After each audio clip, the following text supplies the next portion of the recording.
قرآن کریم میں بیان شدہ واقعات اور قصص میں سب سے بڑا قصہ موسیٰ علیہ السلام کا ہے۔ آپ اللہ کے اولو العزم رسول تھے۔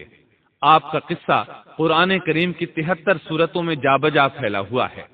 73 سورتوں میں پھیلے ہوئے قصے کو یکجا کرنا آسان کام نہیں۔ ایسے واقعات کی جزیات کو قرآن و حدیث کی چھلنی میں سے گزارنا انتہائی ضروری ہے، تاکہ ہر بات قرآن اور حدیث سے منطبق ہو جائے اور ان کے نزول کا منشا اور تقاضا بھی پورا ہو جائے۔ تو آئیے سنتے ہیں قصہ سیدنا موسیٰ علیہ السلام کا۔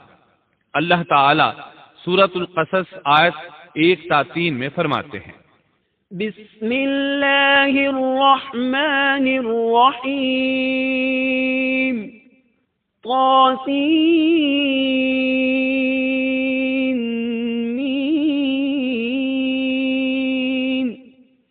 تلك آیات الكتاب المبین نتلو علیک من نبأ موسى وفرعون بالحق لقوم یؤمنون۔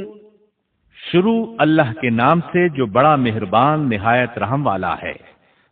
طاسین میم، یہ روشن کتاب کی آیات ہیں۔ ہم آپ کے سامنے موسیٰ اور فرعون کا صحیح واقعہ بیان فرماتے ہیں ان لوگوں کے لیے جو ایمان رکھتے ہیں۔ ان آیات میں اہل ایمان کے لیے نصیحت اور یاد دہانی ہے، جبکہ انہی آیات میں فاسق، نافرمان اور کجرا لوگوں کے لیے ڈراوا اور وعید ہے۔ موسیٰ علیہ السلام اللہ تعالیٰ کے مخلص پیغمبر ہیں۔ انہیں اللہ سے ہم کلام ہونے کا شرف بھی حاصل ہے۔ اللہ تعالیٰ نے آپ کا ذکر خیر سورہ مریم آیت 51 میں ان الفاظ میں فرمایا ہے، واذکر فی الکتاب موسیٰ انہ کان مخلصا وکان رسولا نبیا۔ اس قرآن میں موسیٰ کا ذکر بھی کیجئے جو چنا ہوا اور رسول اور نبی تھا۔ آپ کا نسب نامہ اس طرح ہے، موسیٰ بن عمران بن قاہس بن لاوا بن یعقوب بن اسحاق بن ابراہیم علیہ السلام۔ آپ کے اور یعقوب علیہ السلام کے درمیان زیادہ فاصلہ نہیں۔ موسیٰ علیہ السلام سانولے رنگ کے تھے، کافی تنومند اور لہیم شہیم تھے، قوت اور ہمت والے تھے، حتیٰ کہ بعض نے لکھا ہے کہ ان میں 10 آدمیوں کی طاقت موجود تھی۔ آپ کی زبان میں لکنت تھی۔ سورہ زخرف آیت 52 میں اللہ تعالی نے فرعون کی زبانی یہ بات نقل کی ہے، ام انا خیر من هذا الذی هو مہین ولا یکاد یبین۔ کیا میں بہتر نہیں ہوں بنسبت اس کے جو بے توقیر ہے اور صاف بول بھی نہیں سکتا۔ آپ کبھی کبھی بات کرتے ہوئے اٹک جاتے تھے، لیکن یہ بات نبی ہونے میں مانے نہیں۔ سورۃ القصص آیت 34 میں ہے، وَأَخِي هَارُونُ هُوَ أَفْصَحُ مِنِّي لِسَانًا۔ اور میرا بھائی ہارون مجھ سے بہت زیادہ فصیح زبان والا ہے۔ آپ کی گفتگو میں روانی نہیں تھی، یہی وجہ ہے کہ آپ نے ہارون علیہ السلام کے ذریعے اللہ تعالی سے مدد مانگی۔ اس کی تفصیل یوں ہے، بنو اسرائیل یعنی سیدنا یعقوب علیہ السلام کی اولاد نے سیدنا یوسف علیہ السلام کے زمانے میں فلسطین سے مصر کی جانب نقل مکانی کی، جیسا کہ ہم نے قصہ یوسف کے آخر میں ذکر کیا ہے، اور سورہ یوسف آیت 99 میں ہے، آوَا إِلَيْهِ أَبَوَيْهِ۔ یوسف نے اپنے ماں باپ کو اپنے پاس جگہ دی۔ اسی طرح سورہ یوسف آیت 100 میں ہے، وَرَفَعَ أَبَوَيْهِ عَلَى الْعَرْشِ وَخَرُّوا لَهُ سُجَّدًا۔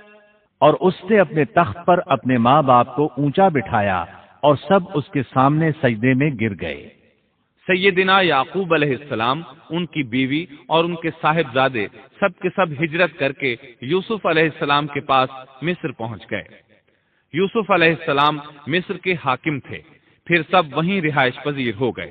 مورخین نے لکھا ہے جب وہ مصر میں داخل ہوئے تھے تو ان کی تعداد 80 تھی، پھر ان کی تعداد بڑھتی چلی گئی اور یہ زیادہ ہوتے چلے گئے۔ یہاں تک کہ جب موسیٰ علیہ السلام انہیں لے کر مصر سے باہر نکلے تو ان کی تعداد قریباً 6 لاکھ کے قریب تھی، اور یہ سب یوسف علیہ السلام کے عہد کے بعد ہوا۔ یوسف علیہ السلام کے زمانے میں مصر کا بادشاہ فرعون تھا۔ فرعون ایک لقب ہے، جیسے قیصر، کسرا اور نجاشی لقب ہیں۔ ملک حبشہ کے ہر بادشاہ کو نجاشی کہتے ہیں۔ ملک روم اور قسطنطنیہ کے ہر فرمان روا کو قیصر کہتے ہیں۔ ملک فارس کے ہر بادشاہ کو کسرا کہا جاتا تھا۔ اسی طرح جو بھی ملک مصر کا بادشاہ بنتا تھا فرعون کہلاتا تھا، اور یہ سب اس زمانے کی باتیں ہیں۔ یوسف علیہ السلام کے زمانے میں اس فرعون کا نام ایان بن وعید تھا۔ اس کے عہد میں یوسف علیہ السلام صاحب اختیار ہو گئے۔ یہ آپ کا بہت احترام کرتا تھا، اچھی طرح جانتا تھا کہ یوسف علیہ السلام اس کے دین پر نہیں ہیں، اس کے باوجود وہ آپ پر اعتبار کرتا تھا۔ آپ ہی اس کی سلطنت کے اہم امور انجام دیتے تھے۔ یوسف علیہ السلام نے اپنی خداداد حکمت عملی سے ملک کو قحط سالی سے بچایا، بھوک اور افلاس سے نجات دلائی۔ اس لحاظ سے یوسف علیہ السلام کے دور میں بنی اسرائیل نے شاہانہ زندگی بسر کی۔ ملک مصر میں انہیں اعلیٰ مقام حاصل تھا۔ ایان کی وفات کے بعد قابوس بن مصعب بادشاہ بنا۔ یہ نہایت ظالم، جابر اور مشرک تھا۔ اس نے بنی اسرائیل پر مصیبتوں کے پہاڑ توڑے، لیکن ایسا یوسف علیہ السلام کی وفات کے بعد ہوا۔ پھر قابوس کی وفات کے بعد ایک اور فرعون مصر پر حکمران ہوا۔ یہ ولید بن مصعب تھا، یعنی قابوس کا بھائی تھا۔ اس ولید بن مصعب کی بیوی آسیہ بنت مزاحم تھی۔ ان کے متعلق نبی کریم صلی اللہ علیہ وسلم کا ارشاد گرامی ہے، كمل من الرجال كثير ولم يكمل من النساء غير مريم بنت عمران وآسية امرأة فرعون وإن فضل عائشة على النساء كفضل السريد على سائر الطعام۔ مردوں میں تو بہت سے کامل ہوئے، لیکن عورتوں میں مریم بنت عمران اور فرعون کی بیوی آسیہ کے سوا اور کوئی کامل نہیں ہوا، اور بلا شبہ عائشہ رضی اللہ عنہا کی فضیلت تمام عورتوں پر ایسی ہے جیسے تمام کھانوں پر سرید کی فضیلت ہے۔ آسیہ ایک نیک، پاک باز اور مومنہ خاتون تھی۔ فرعون نے انہیں زبردستی غصب کر کے لانے کا ارادہ کیا، یعنی ان کے باپ سے چھین کر زبردستی اپنے پاس رکھنے کا ارادہ کیا۔ اس پر ان کے باپ نے کہا وہ ابھی کم عمر ہے۔ فرعون بولا نہیں، وہ کم عمر نہیں ہے، تو اس کا نکاح حق مہر کے عوض میرے ساتھ کر دے۔ اب آسیہ کا باپ ان کے پاس آیا اور فرعون کے ارادے سے انہیں باخبر کیا۔ انہوں نے کہا میں ایک کافر سے کس طرح شادی کر سکتی ہوں؟ اس پر فرعون نے پورے خاندان کو ہلاک کرنے کی دھمکی دی۔ آخرکار سیدہ آسیہ نے اپنے خاندان کو بچانے کے لیے اس سے نکاح کر لیا، لیکن اس سے حق مہر لینا پسند نہ کیا۔ اس طرح سیدہ آسیہ نے دل سے برا جانتے ہوئے فرعون کے ساتھ زندگی بسر کی۔ اس کے گھر پہنچ کر وہ اس جیسی کافرہ نہیں بنی، بلکہ پکی مومنہ رہی۔ بہرحال یہ تھا ان کی شادی کا واقعہ۔ یہ فرعون یعنی ولید بن مصعب بہت جابر اور ظالم شخص تھا۔ ظلم و جبر کی ان آخری حدوں کو پہنچ گیا تھا جن تک شاید انسانوں میں سے کوئی بھی نہ پہنچا ہوگا، یہاں تک کہ اس نے رب ہونے کا دعویٰ کر دیا۔ وہ اللہ تعالیٰ کا انکار کرتے ہوئے کہا کرتا تھا، وقال فرعون يا أيها الملأ ما علمت لكم من إله غيري۔ فرعون کہنے لگا اے درباریو، میں تو اپنے سوا کسی کو تمہارا معبود نہیں جانتا۔ اور وہ یہ بھی کہتا تھا، فقال أنا ربكم الأعلى۔ کہنے لگا تم سب کا رب میں ہی ہوں۔ اس نے الوہیت اور ربوبیت دونوں میں اللہ تعالیٰ سے جھگڑا کیا۔ اللہ تعالیٰ سورۃ القصص آیت 4 میں فرماتے ہیں، إن فرعون علا في الأرض وجعل أهلها شيعا يستضعف طائفة منهم يستضعف طائفة منهم يذبح أبناءهم ويستحيي نساءهم إنه كان من المفسدين۔ یقیناً فرعون نے زمین میں سرکشی کر رکھی تھی اور وہاں کے لوگوں کو گروہ گروہ بنا رکھا تھا اور ان کے ایک فرقے کو کمزور کر رکھا تھا اور ان کے لڑکوں کو تو ذبح کر ڈالتا تھا اور ان کی لڑکیوں کو زندہ چھوڑ دیتا تھا۔ بلا شک و شبہ وہ تھا ہی فساد کرنے والوں میں سے۔ اس نے لوگوں کے گروہ اور جماعتیں بنا رکھی تھیں۔ فرعون کے زمانے میں بنی اسرائیل سب سے حقیر اور کم درجہ قوم تھی۔ فرعون نے انہیں حد درجے ذلیل اور بے عزت بنا رکھا تھا۔ سبھی کو معاشرے میں نچلے طبقے میں شمار کیا جاتا تھا، جبکہ مصر میں یہی لوگ شاہانہ زندگی گزارا کرتے تھے۔ فرعون نے اعلان کرا رکھا تھا کہ بنی اسرائیل سب کے سب غلام ہیں۔ وہ ان سے زر خرید غلاموں کی طرح مزدوری لیا کرتا تھا۔ ان کی عورتوں سے لونڈیوں باندیوں جیسا برتاؤ کیا جاتا تھا۔ وہ جو چاہتا تھا ان سے کرتا تھا۔ اس نے یہ حکم اپنی رعایا میں عام دے رکھا تھا۔ مصر کے باشندے اعلیٰ درجے کے لوگ سمجھے جاتے تھے، وہ قبطی کہلاتے تھے۔ فرعون نے بنی اسرائیل کو غلام اور محکوم بنا رکھا تھا اور انہیں ہر طرح سے کمزور کر دیا تھا۔ اللہ تعالیٰ سورۃ القصص آیت 4 میں فرماتے ہیں، يستضعف طائفة منهم، اور اس نے ان میں سے ایک فرقے کو کمزور کر رکھا تھا۔ بنی اسرائیل اس ذلت سے نجات پانے کا انتظار کر رہے تھے، اور اس کی وجہ یہ تھی کہ انہیں ایک بشارت ملی ہوئی تھی۔ اس کے مطابق ان کا نظریہ تھا کہ فرعون کے گھر سے ایک بچہ نکلے گا جو انہیں نجات دلائے گا، اور یہ بھی بیان کیا جاتا ہے کہ یہ بشارت انہیں اس طرح ملی تھی کہ خود فرعون نے خواب دیکھا تھا کہ بیت المقدس سے آگ نکل کر مصر کی جانب بڑھتی چلی آ رہی ہے۔ وہ آگ مصر میں موجود تمام لوگوں کو جلائے ڈالتی ہے، مگر اس آگ سے بنی اسرائیل کے گھر محفوظ رہتے ہیں۔ فرعون نے اس خواب کی تعبیر کاہنوں سے پوچھی۔ وہ کاہن اس کے نزدیک عالم تھے۔ انہوں نے خواب کی تعبیر یہ بتائی کہ بنی اسرائیل میں ایک بچہ ایسا پیدا ہونے والا ہے جس کی وجہ سے مصریوں کی ہلاکت ہوگی۔ یہ تعبیر سن کر فرعون ڈر گیا۔ تب اس نے ایک خوفناک حکم جاری کیا، اقتلوا كل من يولد من بني اسرائيل، بنی اسرائیل میں جو بچہ پیدا ہو اسے قتل کر دیا جائے۔ اللہ کی قدرت دیکھیے کہ ہارون علیہ السلام اس سے پہلے پیدا ہو چکے تھے اور موسیٰ علیہ السلام کی والدہ امید سے تھی۔ فرعون نے اپنا حکم یوں جاری کیا تھا کہ اگر ان کے ہاں بیٹے پیدا ہوں تو انہیں قتل کر دو، بیٹیاں پیدا ہوں تو انہیں زندہ چھوڑ دیا جائے۔ چنانچہ ایسا ہی کیا جانے لگا۔ ہر نومولود بچے کو قتل کیا جانے لگا، بچیوں کو چھوڑ دیا جاتا۔ یہ تھا بچوں کو ذبح کرنے کا حکم جو بنی اسرائیل میں شروع ہوا۔ اس کا طریقہ انہوں نے یہ اختیار کیا کہ ہر حاملہ خاتون کی نگرانی شروع کر دی۔ دایا عورتوں کے ذمے یہ ڈیوٹی لگائی کہ حاملہ مستورات کی اطلاع دیں گی، اور جو دایا اطلاع نہ دیتی اسے بھی قتل کر دیا جاتا۔ اس طرح فرعون اور اس کے وزیروں کو ہر نومولود سے باخبر رکھا جاتا تھا۔ ان دنوں سیدنا موسیٰ علیہ السلام کی والدہ اپنے حمل کے ابتدائی دنوں میں تھیں۔ انہوں نے اس بات کو چھپائے رکھا اور دایا کا کام کرنے والی عورتوں سے بھی خود کو چھپائے رکھا، یہاں تک کہ درد ذہ کا وقت آ پہنچا اور انہوں نے بچے کو جنم دیا۔ اس بارے میں سوائے قریبی لوگوں کے کوئی نہیں جانتا تھا۔ بچے کی پیدائش کے بعد وہ فکر مند رہنے لگیں۔ حمل کے دنوں میں تو انہوں نے خود کو چھپا لیا تھا، اب بچے کو کیسے چھپائیں؟ پھر بھی اپنی پوری کوشش کرتی رہیں، یہاں تک کہ ان کے پاس اللہ کا حکم آ گیا۔ یہ حکم اللہ نے ان کے دل میں ڈالا تھا، یعنی القاء کیا گیا تھا۔ یہ وہ وحی نہیں تھی جو پیغمبروں پر آتی ہے۔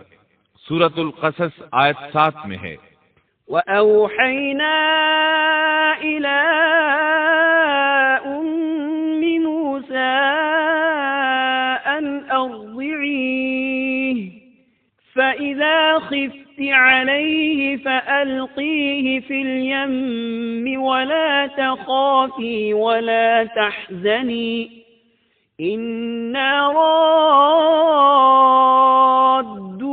إليك وجاعلوه من المرسلين۔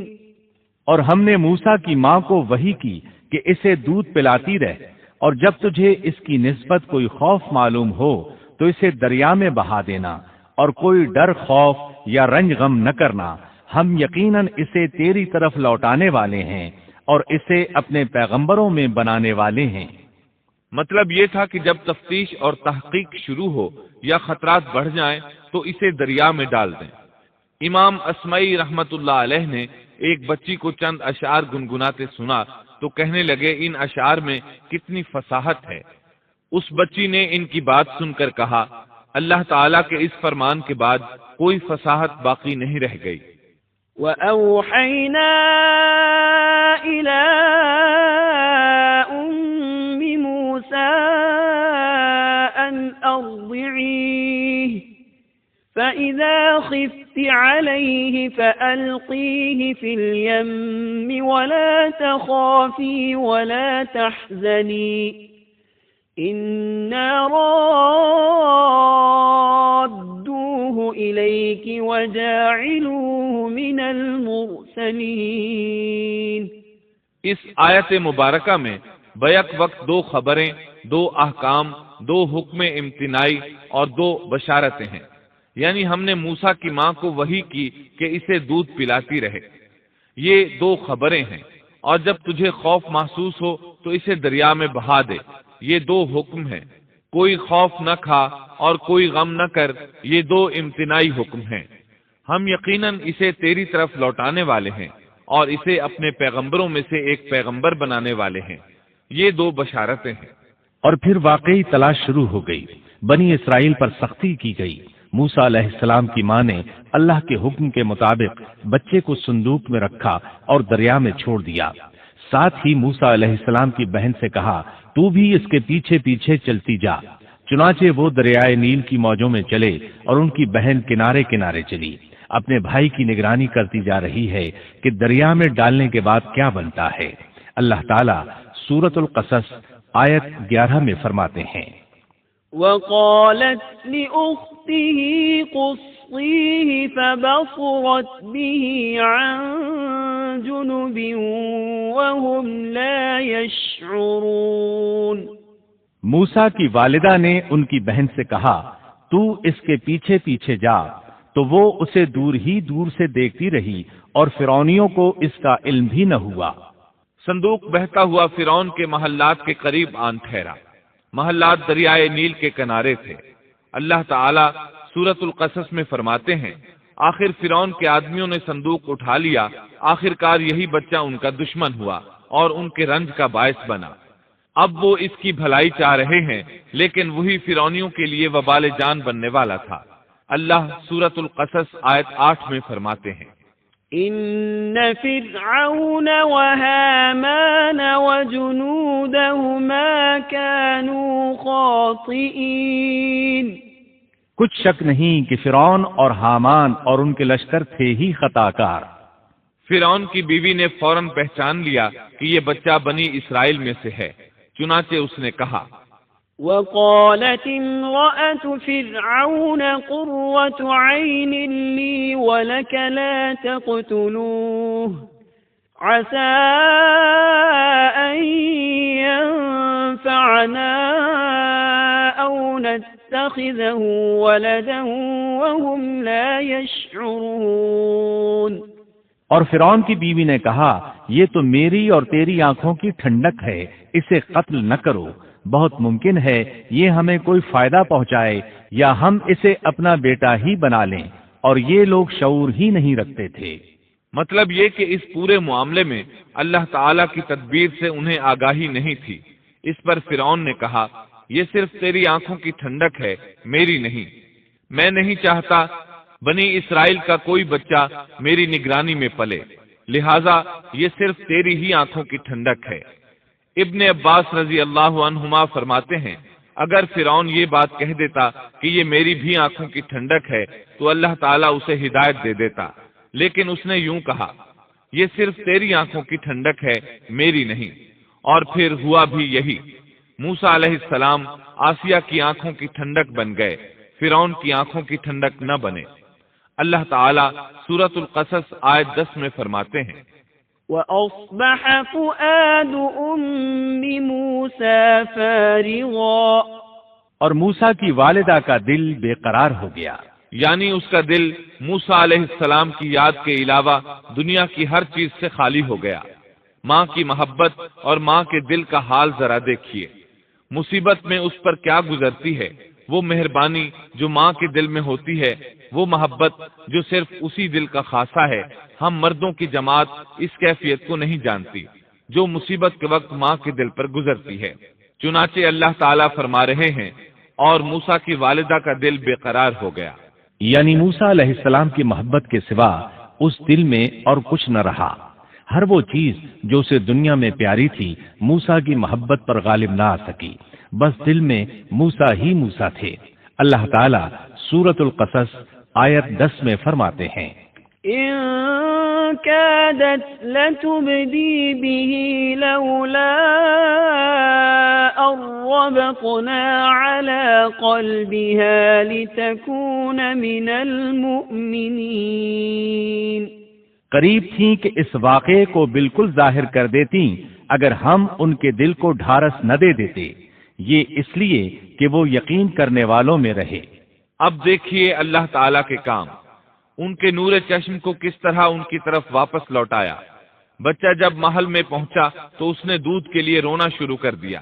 اس کے پاس دودھ پلانے والیاں لائی گئیں، لیکن بچے نے کسی عورت کا دودھ نہ پیا۔ آخر وہ بچے کو اٹھا کر باہر لائے۔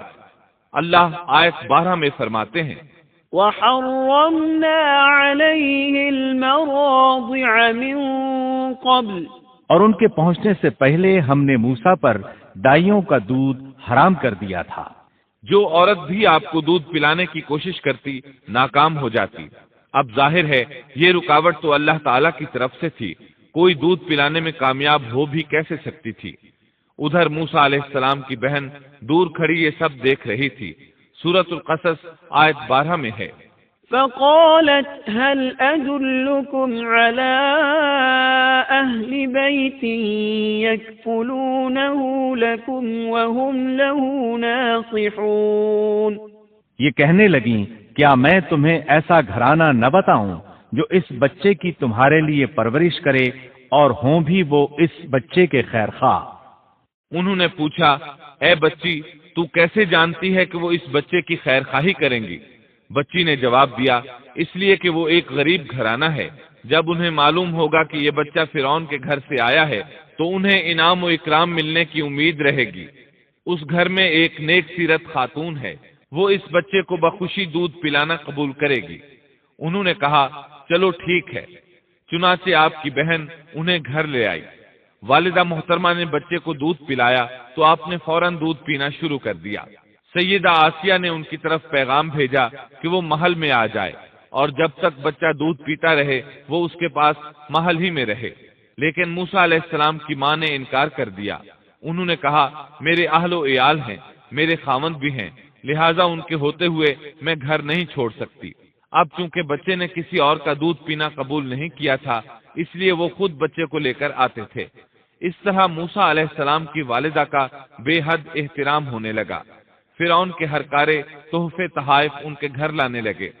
اللہ تعالیٰ آیت 13 میں فرماتے ہیں، فرددناه إلى أمه كي تقر عينها ولا تحزن ولتعلم أن وعد الله حق ولكن أكثرهم لا يعلمون۔ پس ہم نے اسے اس کی ماں کی طرف واپس پہنچایا تاکہ اس کی آنکھیں ٹھنڈی رہیں اور آزردہ خاطر نہ ہو، اور جان لے کہ اللہ کا وعدہ سچا ہے، لیکن اکثر لوگ نہیں جانتے۔ اس طرح موسیٰ علیہ السلام شاہی محل میں پلنے بڑھنے لگے، یہاں تک کہ 18 سال کے خوبرو نوجوان ہو گئے۔ اللہ تعالیٰ آیت 14 میں فرماتے ہیں، وَلَمَّا بَلَغَ أَشُدَّهُ وَاسْتَوَى آتَيْنَاهُ حُكْمًا وَعِلْمًا وَكَذَلِكَ نَجْزِي الْمُحْسِنِينَ۔ اور جب موسیٰ اپنی جوانی کو پہنچ گئے اور پورے توانا ہو گئے تو ہم نے انہیں علم و حکمت عطا فرمایا، نیکی کرنے والوں کو ہم اسی طرح بدلہ دیا کرتے ہیں۔ وقت گزرتا رہا، ایک روز آپ ایسے وقت میں راستے سے گزر رہے تھے جس وقت عموماً لوگ گھروں سے نہیں نکلا کرتے تھے، کہا جاتا ہے وہ دوپہر کا وقت تھا۔ آپ شہر میں داخل ہوئے، لوگ غفلت میں تھے، بس اکا دکا لوگ باہر تھے۔ آپ نے دو آدمیوں کو لڑتے جھگڑتے دیکھا، ان میں سے ایک بنی اسرائیل کا تھا، دوسرا فرعون کی قوم سے تھا، یعنی مصری تھا۔ آپ کی قوم والے نے اپنے دشمن کے خلاف آپ سے مدد مانگی، آپ کی حمیت نے جوش مارا۔ آپ نے دیکھا مصری اس کمزور اسرائیلی کو پکڑے ہوئے تھا، بس موسیٰ علیہ السلام نے آگے بڑھ کر مصری کی ٹھوڑی پر مکہ دے مارا۔ آپ کا مقصد تو بس اسرائیلی کی مدد کرنے کا تھا، لیکن موسیٰ علیہ السلام میں بہت قوت تھی، اس لیے ایک ہی مکہ لگنے سے مصری کا کام تمام ہو گیا۔ سورۃ القصص آیت 15 میں ہے، فَوَكَزَهُ مُوسَى فَقَضَى عَلَيْهِ۔ پس موسیٰ نے اس کے مکہ مارا جس سے وہ مر گیا۔ موسیٰ علیہ السلام کو بہت تعجب ہوا کہ یہ کیا ہو گیا، ان کا قتل کرنے کا تو کوئی ارادہ نہیں تھا۔ موسیٰ علیہ السلام نے فوراً کہا، هَذَا مِنْ عَمَلِ الشَّيْطَانِ۔ یہ تو شیطانی کام ہے۔ آپ یہ کہنا چاہتے تھے میرا ارادہ تو اسے قتل کرنے کا نہیں تھا، یہ فعل تو شیطان نے کیا ہے، شیطان ہی نے مجھے بے قابو کر دیا تھا، مجھے اپنی طاقت پر اختیار نہ رہا، مجھ سے اس انسان کے قتل والا برا کام سرزد کرا دیا۔ آیت 15 میں اللہ تعالیٰ فرماتے ہیں، إِنَّهُ عَدُوٌّ مُضِلٌّ مُبِينٌ۔ یقیناً شیطان دشمن اور کھلے طور پر بہکانے والا ہے۔ اس سے معلوم ہوا کہ موسیٰ علیہ السلام جانتے تھے شیطان دشمن ہے، وہ گمراہ کرتا ہے، اور یہ بھی معلوم ہوا کہ آپ موحد تھے، توحید پرست تھے اور مشرکین میں سے نہ تھے۔ یہی تو باتیں ہیں جو اللہ تعالیٰ نے بیان فرمائی ہیں، مثلا آیت 14 میں ہے، وَكَذَلِكَ نَجْزِي الْمُحْسِنِينَ۔ اور نیکی کرنے والوں کو ہم اسی طرح بدلہ دیا کرتے ہیں۔ آپ ایمان پر تھے، کفر پر نہیں تھے۔ آپ نے اللہ تعالیٰ سے اس بلا ارادہ ہو جانے والے گناہ کی معافی مانگی، اللہ تعالیٰ کے حضور توبہ کی، جیسا کہ آیت 16 میں آتا ہے، قال رب إني ظلمت نفسي فاغفر لي فغفر له إنه هو الغفور الرحيم۔ پھر کہنے لگا کہ اے پروردگار، میں نے خود اپنے اوپر ظلم کیا، تو مجھے معاف فرما دے۔ اللہ نے اسے بخش دیا، وہ بخشنے والا اور بہت مہربانی کرنے والا ہے۔ یہ گناہ بلا ارادہ ہوا تھا، خطا تھی۔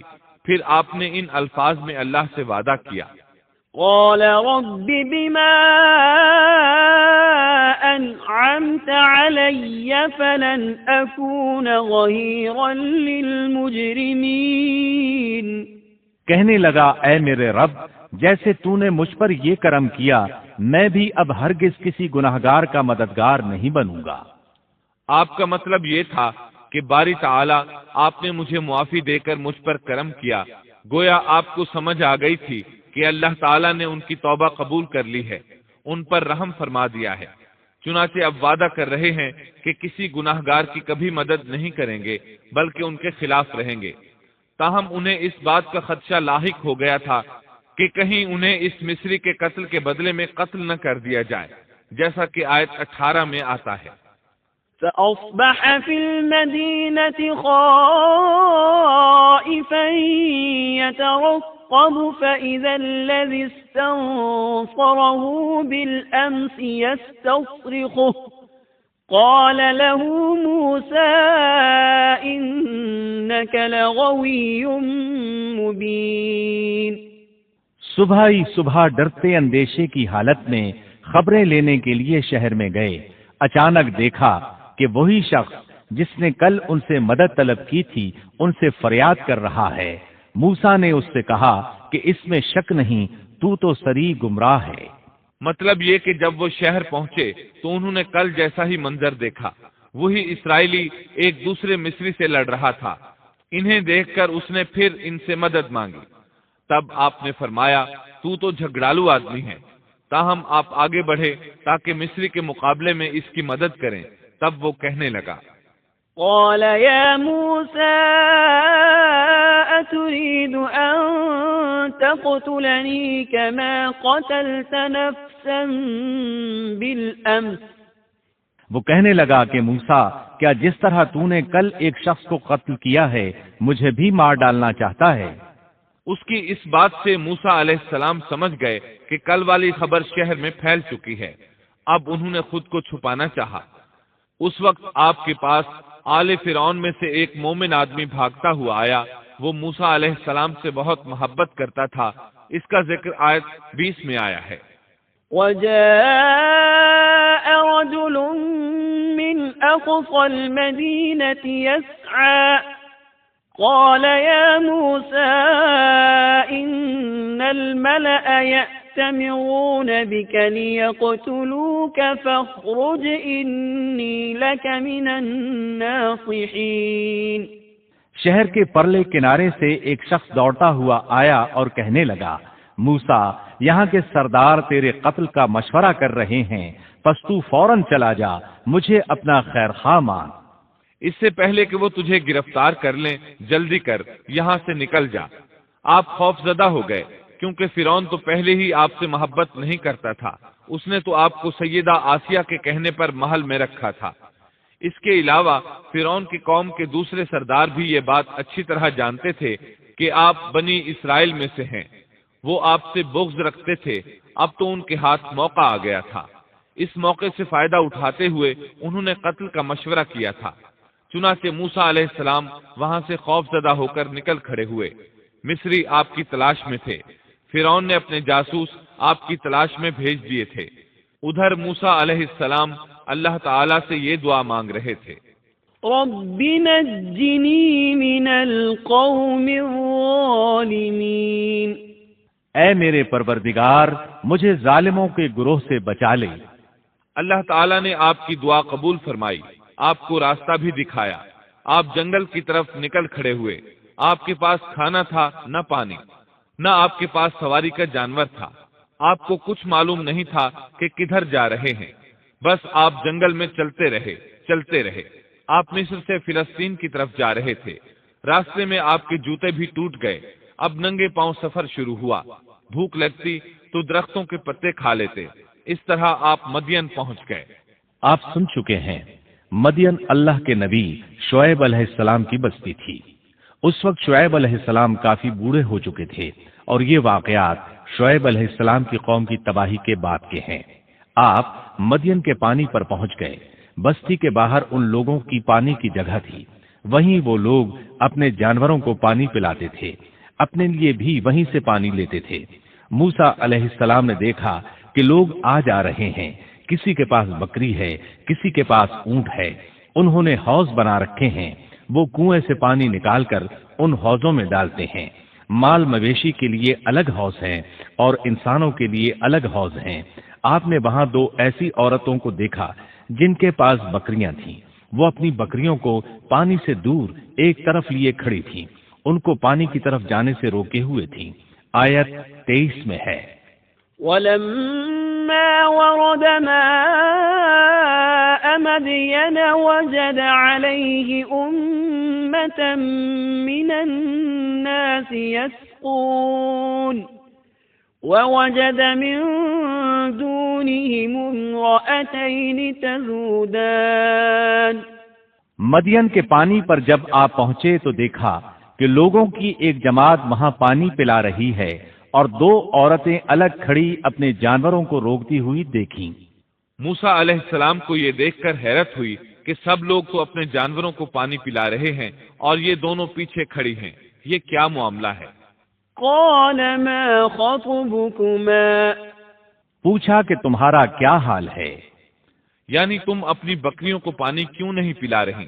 آیت 23 میں آتا ہے، قالتا لا نسقي حتى حتى يصدر الرعاء وأبونا شيخ كبير۔ وہ بولیں کہ جب تک یہ چرواہے واپس نہ لوٹ جائیں ہم پانی نہیں پلاتی اور ہمارے والد بہت بڑی عمر کے بوڑھے ہیں۔ مطلب یہ کہ اتنی بھیڑ میں ہم کیسے داخل ہوں۔ یہ سن کر موسیٰ علیہ السلام آگے بڑھے، طاقت سے ان لوگوں کو پیچھے ہٹایا اور پانی نکال کر ان کی بکریوں کو پلایا، پھر ایک درخت کے سائے تلے جا بیٹھے اور یوں دعا کرنے لگے۔ فقال رب إني لما أنزلت إلي من خير فقير۔ اے پروردگار تو جو کچھ بھلائی میری طرف اتارے میں اس کا محتاج ہوں۔ سیدنا عبداللہ بن عباس رضی اللہ عنہما بیان کرتے ہیں کہ سیدنا موسیٰ علیہ السلام ننگے پاؤں مدین پہنچے تھے، ان کے پیروں کی جلد اتر گئی تھی، پیٹ بھوک کی شدت کی وجہ سے کمر سے لگ رہا تھا، درختوں کے پتے کھاتے رہے تھے اس لیے ان کے منہ سے پتوں کی بو آتی تھی، لہٰذا اس وقت وہ سخت حاجت مند تھے، بھوک شدید تھی، اذیت بھی بہت پہنچی تھی، لیکن وہ کسی سے بھی سوال کرنے کے لیے تیار نہیں تھے۔ ان دونوں عورتوں میں سے ایک نے ان کی دعا کے الفاظ سن لیے، دونوں اپنے والد شعیب علیہ السلام کے پاس آئیں، انہیں موسیٰ علیہ السلام کے بارے میں بتایا، یہ بھی بتایا کہ وہ شخص محتاج ہے لیکن بہت خوددار ہے، جیسا کہ آیت 25 میں ہے۔ فجاءته إحداهما تمشي على استحياء قالت إن أبي يدعوك ليجزيك أجر ما سقيت لنا۔ اتنے میں ان دونوں عورتوں میں سے ایک ان کی طرف شرم و حیا سے چلتی ہوئی آئی اور کہنے لگی میرے باپ آپ کو بلا رہے ہیں، آپ نے ہمارے جانوروں کو جو پانی پلایا ہے اس کی اجرت دینا چاہتے ہیں۔ موسیٰ علیہ السلام خوددار ہونے کے باوجود اس وقت شدید حاجت مند تھے، چنانچہ موقع کی مناسبت سے ساتھ چل پڑے۔ وہ عورت مارے حیا کے چھپ رہی تھی، یہ بات محسوس کر کے موسیٰ علیہ السلام اس سے آگے چلنے لگے، کوئی موڑ نہ ہوتا تو لڑکی اس سمت میں کنکر پھینک دیتی، موسیٰ علیہ السلام اس سمت میں مڑ جاتے، اس طرح وہ گھر تک پہنچے۔ موسیٰ علیہ السلام کی ملاقات شعیب علیہ السلام سے ہوئی، انہوں نے اپنے بارے میں بتایا، جو واقعات ان کے ساتھ پیش آئے تھے وہ بتائے۔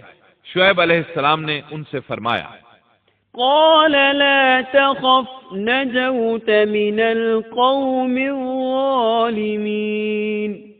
کہنے لگے اب نہ ڈر، تو نے ظالم قوم سے نجات پالی۔ اس وقت دونوں لڑکیوں میں سے ایک نے کہا، قالت احداهما يا ابت استأجره ان خير من استأجرت القوي الامين۔ ان دونوں میں سے ایک نے کہا کہ ابا جان آپ انہیں مزدوری پر رکھ لیجئے، کیونکہ جنہیں آپ اجرت پر رکھیں ان میں سے سب سے بہتر وہ ہے جو مضبوط اور ایماندار ہو۔ پھر شعیب علیہ السلام نے ان سے اپنی ایک بیٹی کا نکاح کرنا چاہا، جبکہ موسیٰ علیہ السلام کے پاس تو کوئی چیز نہیں تھی، لہذا سوال یہ پیدا ہوا کہ حق مہر کیا طے کیا جائے۔ قال انی اريد ان انكحك احدى ابنتي هاتين على ان تأجرني 8 حجج۔ اس نے کہا میں اپنی ان دونوں لڑکیوں میں سے ایک کو آپ کے نکاح میں دینا چاہتا ہوں، اس پر کہ آپ 8 سال تک میرا کام کاج کریں۔ ساتھ ہی فرمایا، فَإِنْ أَتْمَمْتَ 10 فَمِنْ عِنْدِكَ۔ ہاں اگر آپ 10 سال پورے کریں تو یہ آپ کی طرف سے بطور احسان کے ہے۔ یعنی 8 سال تک آپ ضرور بکریاں چرائیں گے، اس کے بعد کے 2 سال کا آپ کو اختیار ہے، اگر آپ خوشی سے 2 سال تک اور بھی میرا کام کریں تو اچھا ہے، ورنہ آپ پر لازم نہیں ہے، جیسا کہ آیت 27 میں ہے۔ وَمَا أُرِيدُ أَنْ أَشُقَّ عَلَيْكَ سَتَجِدُنِي إِنْ شَاءَ اللَّهُ مِنَ الصَّالِحِينَ۔ میں ہرگز یہ نہیں چاہتا کہ آپ کو کسی مشقت میں ڈالوں، اللہ کو منظور ہے تو آگے چل کر آپ مجھے بھلا آدمی پائیں گے۔ شعیب علیہ السلام کی بات کا موسیٰ علیہ السلام نے جو جواب دیا وہ آیت 28 میں ہے۔ قال ذلك بيني وبينك أيما الأجلين قضيت فلا عدوان علي والله على ما نقول وكيل۔ موسیٰ نے کہا خیر تو یہ بات میرے اور آپ کے درمیان پختہ ہو گئی، میں ان دونوں مدتوں میں سے جسے پورا کروں مجھ پر کوئی زیادتی نہ ہو، ہم یہ جو کچھ کہہ رہے ہیں اس پر اللہ کارساز ہے۔ مطلب یہ کہ سیدنا موسیٰ علیہ السلام کہہ رہے ہیں کہ اب یہ اختیار میرا ہے کہ میں 8 سال پورے کروں یا 10 سال، مجھ پر کوئی زیادتی نہیں ہوگی۔ ابن عباس رضی اللہ عنہما سے پوچھا گیا موسیٰ علیہ السلام نے کون سی مدت پوری کی تھی؟ آپ نے فرمایا انہوں نے 10 سال پورے کیے تھے۔ موسیٰ علیہ السلام نے ادھر 10 سال پورے کیے، یعنی اپنا عہد پورا کیا۔ اب انہیں خیال آیا کہ کافی وقت گزر چکا ہے اور حالات بھی بدل چکے ہیں، لہٰذا اب میں واپس مصر جا سکتا ہوں، اپنی والدہ، اپنے بھائی اور بہن سے ملنا چاہیے۔ فلما قضى موسى الأجل وسار بأهله، جب موسیٰ نے مدت پوری کر لی اور اپنے گھر والوں کو لے کر چلے، مطلب یہ کہ 10 سال پورے کر لیے، اب اپنی بیوی کو لے کر مصر کی طرف روانہ ہوئے، لیکن آپ مصر کا راستہ تو جانتے ہی نہ تھے، کسی سے پوچھنا چاہتے تھے، رات سرد تھی، سردی پورے زوروں پر تھی، ان کے پاس آگ جلانے کے لیے کچھ نہ تھا، انہیں آگ کی تلاش تھی۔ اللہ تعالیٰ سورہ طٰہٰ آیت 9 تا 10 میں فرماتے ہیں وَهَلْ أَتَاكَ حَدِيثُ مُوسَىٰ إِذْ رَأَىٰ نَارًا، تجھے موسیٰ کا قصہ بھی معلوم ہے جبکہ اس نے آگ دیکھی۔ موسیٰ علیہ السلام کو دور، بہت دور پہاڑ کی چوٹی پر آگ نظر آئی اور انہیں آگ کی شدید ضرورت تھی تاکہ آگ تاپ سکیں اور اس کے ذریعے راستہ دیکھ سکیں، اور رات انتہائی سرد اور تاریک تھی، اور یہ سب تقدیر الہی ہے۔ وہی ذات ہے جس نے رات کو تاریک اور سرد بنایا تھا، اسی نے آگ کی شدید حاجت پیدا کی تھی تاکہ آپ کو نبوت سے سرفراز کیا جا سکے۔ انہوں نے آگ دیکھی تو اپنے گھر والوں سے کہا إِنِّي آنَسْتُ نَارًا لَعَلِّي آتِيكُم مِّنْهَا بِقَبَسٍ أَوْ أَجِدُ عَلَى النَّارِ هُدًى۔ مجھے آگ دکھائی دی ہے، بہت ممکن ہے کہ میں اس کا کوئی انگارہ تمہارے پاس لاؤں یا آگ کے پاس سے راستے کی اطلاع پاؤں۔ جب موسیٰ علیہ السلام آگ کے قریب پہنچ گئے تو وہاں ایک عجیب ہی نظارہ تھا۔ قرآن کریم نے اور بھی کئی منظر بیان فرمائے ہیں، لیکن یہ منظر ان سب سے انوکھا منظر تھا۔ یہ آگ نہیں تھی بلکہ ایک بہت بڑے کانٹے دار درخت کے اندر سے نور نکل رہا تھا، یا یوں کہہ لیں کہ درخت سے آگ کے شعلے نکل رہے تھے۔ موسیٰ علیہ السلام بہت حیران ہوئے، ذرا اور قریب ہوئے تو درخت اور زیادہ منور نظر آیا، پھر انتہائی قریب چلے آئے، تب اس درخت میں سے آواز سنائی دی۔ یہ آواز اللہ سبحانہ و تعالی اور ایک انسان کے درمیان براہ راست خطاب تھا۔ اس جیسے خطاب کی مثال اور کہیں نہیں ملتی۔ سورہ طٰہٰ آیت 11 اور 12 میں ہے فَلَمَّا أَتَاهَا نُودِيَ يَا مُوسَىٰ إِنِّي أَنَا رَبُّكَ فَاخْلَعْ عَلَيْكَ إِنَّكَ بِالْوَادِ الْمُقَدَّسِ طُوًى۔ جب وہ وہاں پہنچے تو آواز دی گئی، اے موسیٰ، یقیناً میں ہی تیرا پروردگار ہوں، تو اپنے جوتے اتار دے، اس لیے کہ تو پاک میدان طوا میں ہے۔